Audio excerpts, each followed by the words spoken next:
Not sure where to start if you are a new gardener and want to create a beautiful food garden.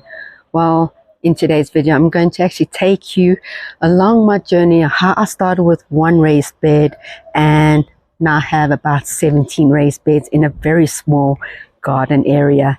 So come along with me today and let me show you some of the beginner crops you guys can start in your garden.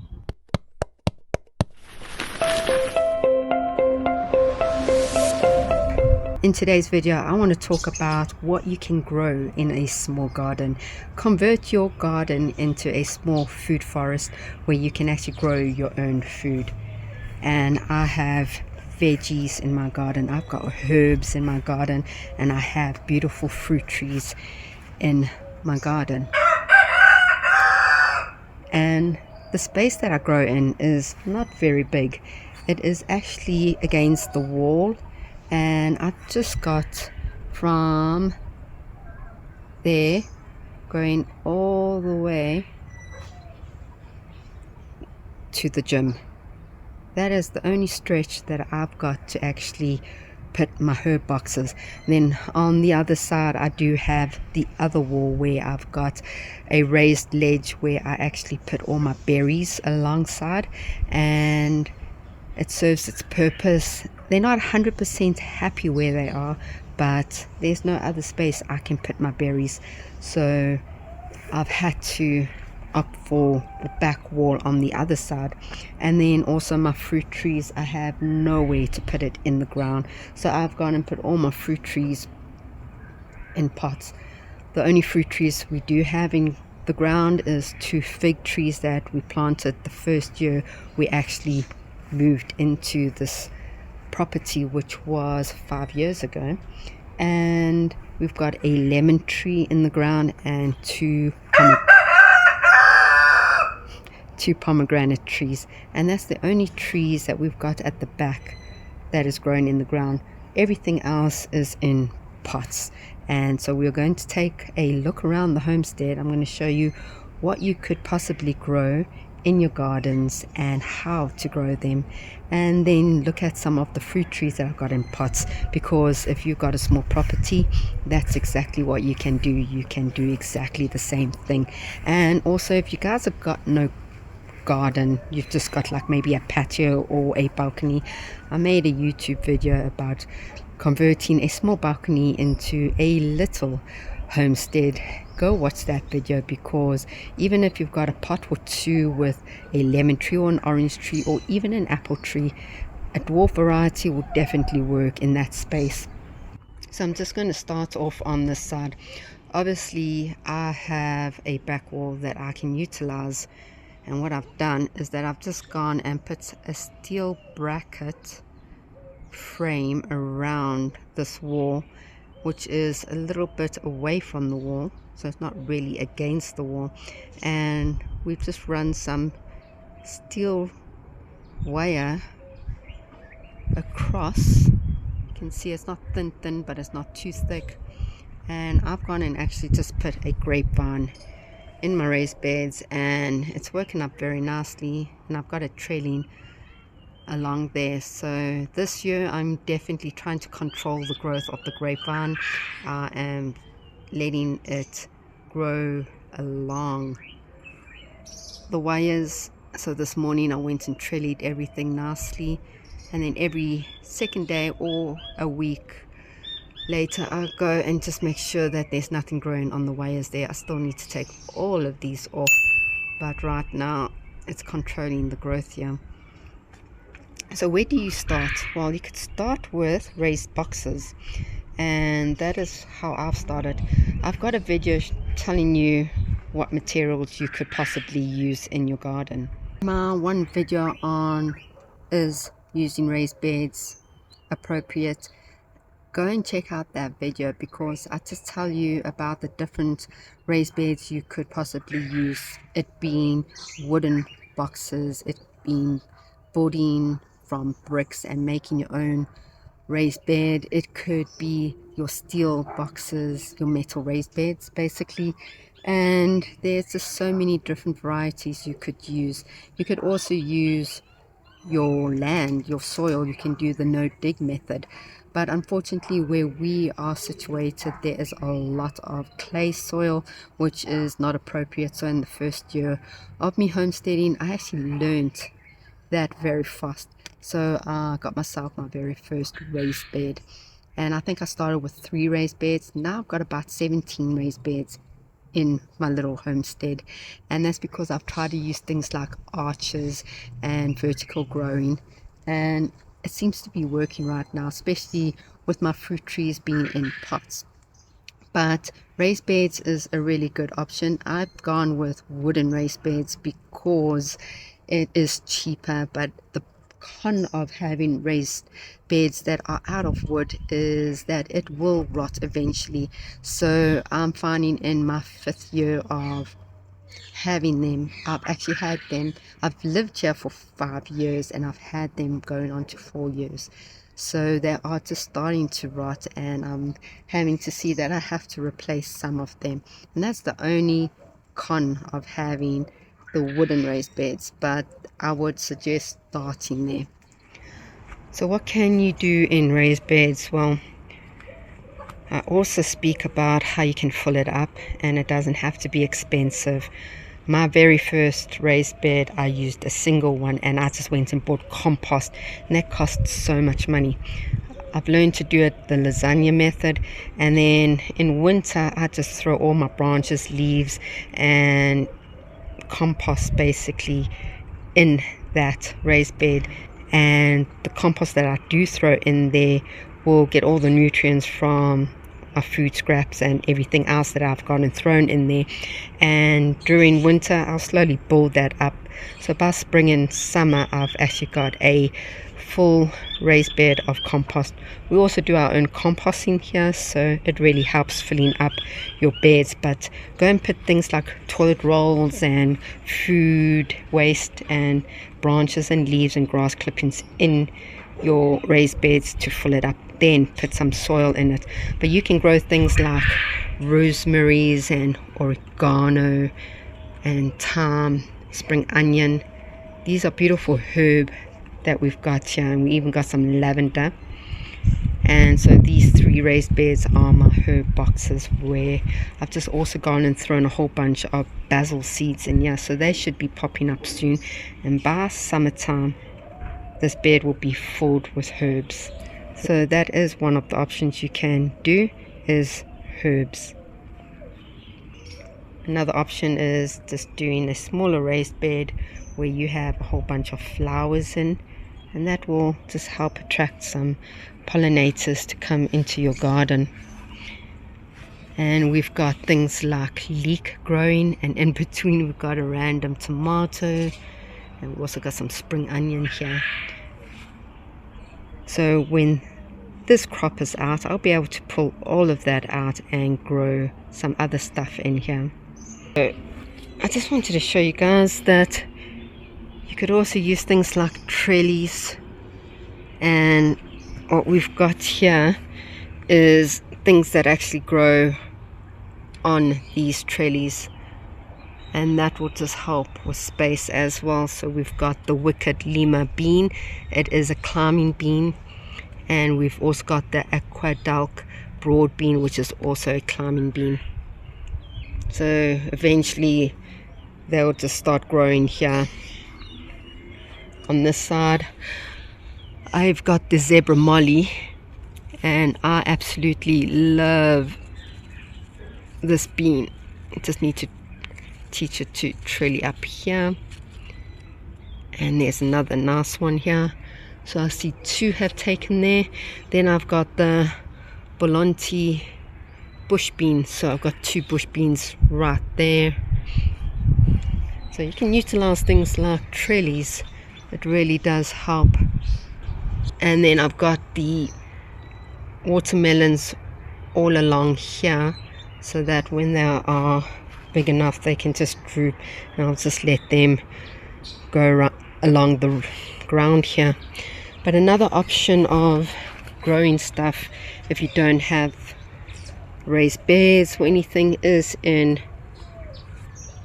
fabric bags. So you can just get normal fabric bags, or you could just, if you're in South Africa, get your woolly bags. And I've gone and grown a whole bunch of sweet potatoes in my woolly bags, as you can see. And then I also use things like these green bags that were gifted to me. And I've got potatoes in this one. I've got more potatoes in here, and I've got even more potatoes inside that I need to garden. So I've got some more woolly bags that I'll do some more, or I could use a raised bed, a portion of the raised bed. You could actually divide your raised beds and do different things. You can do companion planting. You can do so many different options of planting in these raised beds if done correctly.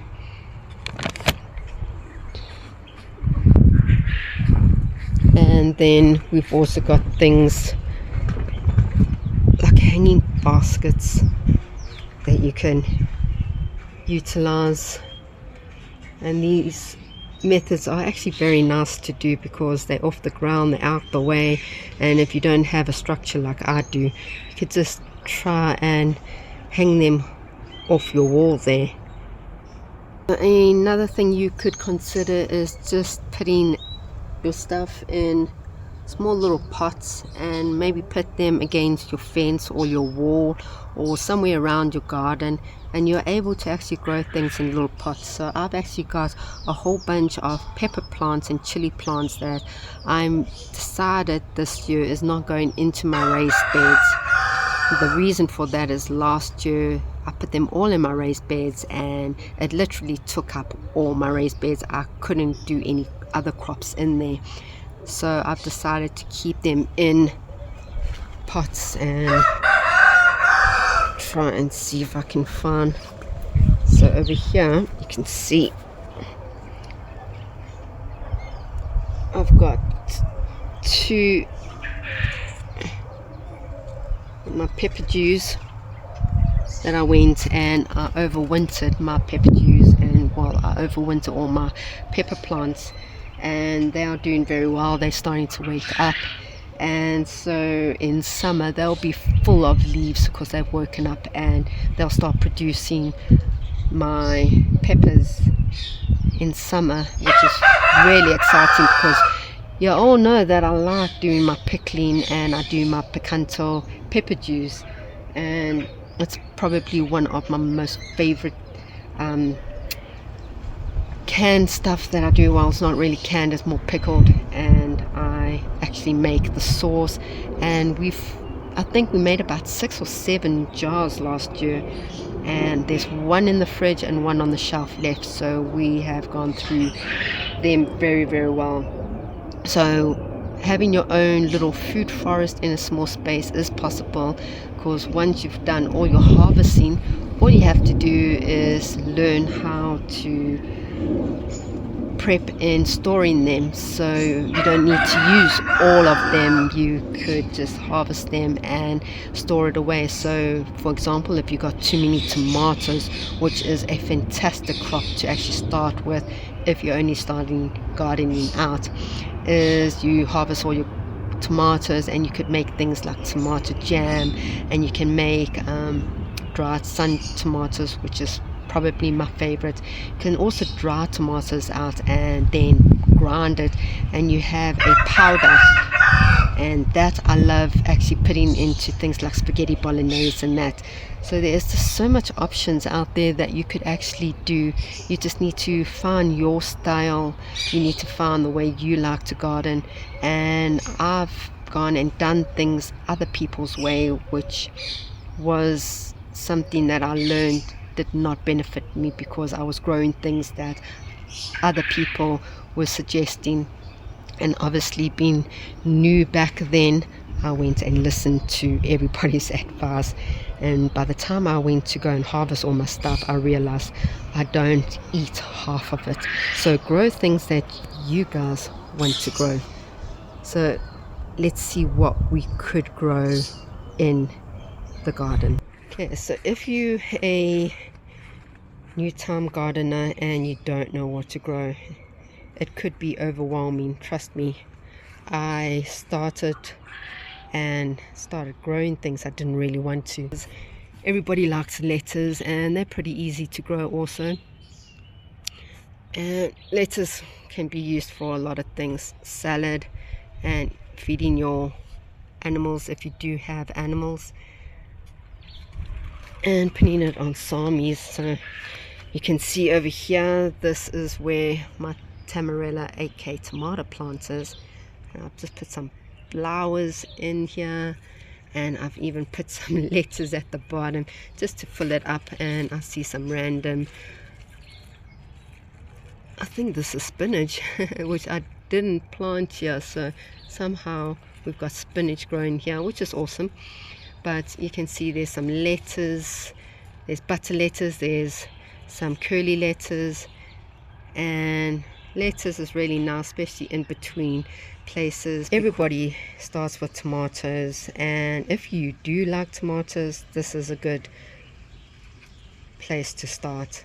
I absolutely love tomatoes, but I don't grow your normal tomatoes that have that really tomato taste. These ones are fruity tomatoes, and they're very low in acid level because I don't like the acidity in tomatoes. So the varieties I choose is normally very low in that, and I've gone and grown a few varieties. So I've got the black cherry tomatoes, I've got the blackberry tomatoes, they small cherry tomatoes. The banana legs did not take, and I think it's the seeds because I've gone and used the whole packet and none of them are germinating. Then I've got the red cherry tomatoes here. So you can see I love my cherry tomatoes. I got some jam tomatoes, and the jam tomatoes are used to make sun-dried tomatoes, so I definitely need more jam tomatoes. I got Cyprus round small cherry tomatoes, so these ones are about the size of a golf ball, in between a cherry tomato and a big tomato, and I like the size of them. Also Craig, which is a nice big sandwich tomato, as well as the Carol, and I think the Mandarin Craig is also a nice big tomato, which is sandwich tomatoes. So definitely can grow tomatoes, and you can grow tomatoes in pots, you can grow tomatoes in the ground in raised beds, and you get two different types of tomatoes. So you get tomatoes that like to bush, and then tomatoes that like to be trellised up. They're indeterminate tomatoes and determinate tomatoes. Tomatoes is definitely number one in growing in your garden. So number one was lettuce, number two is tomatoes. Third one I would suggest would be peppers. Peppers are really easy to grow, and you can grow peppers in the ground, in your raised beds, and even in pots. You can also grow peppers in fabric bags. So peppers is definitely something that I love growing. You can grow things like bell peppers, sweet peppers, you can get chocolate peppers, and you can get chilies. And I've got different varieties of chilies here and peppers, so let's go through them. So this is what I seeded up, and I'm going to be seeding some more stuff. I do have all my seeds there that I'm going to be planting out today, and I have the Raja chili, and I tried to overwinter my Raja and it didn't go too well, so I needed some more. I have two that's popped out there, but I'm going to be putting them in pots so they can start growing a little bit bigger. I did the long green chilies, they've not germinated yet. Jalapenos, I have two jalapenos only. The Aji lemon chili is my favorite chili in the whole wide world, and I see all four have germinated. I will be planting more. The pepper juice is my second favorite. The next crop to grow in a small garden, and if you are a beginner, is cucumbers. Absolutely yes, cucumbers love to be trellised, so that is nice. You'll be able to do a structure where it will just trellis up, and I have two. I have the Kirschhoff cucumber Ashley and the sweet burpless variety, and this is exciting because not only do I pick them and put them in salads or just eat them with some salt, I like to pickle them. And last season we made some cucumber pickles, which we call gherkins, and they were absolutely divine. So definitely doing it this year, and I'm going to do a few. And then chamomile is my favorite. I remember about maybe 2 years ago I grew chamomile. One plant took and it actually produced so much of these beautiful flowers, and I just took them, I dried them out, and I used them for herbal tea, and it was so beautiful. And it is something that you can take before you go to bed. It just calms you down, you get the best night's sleep.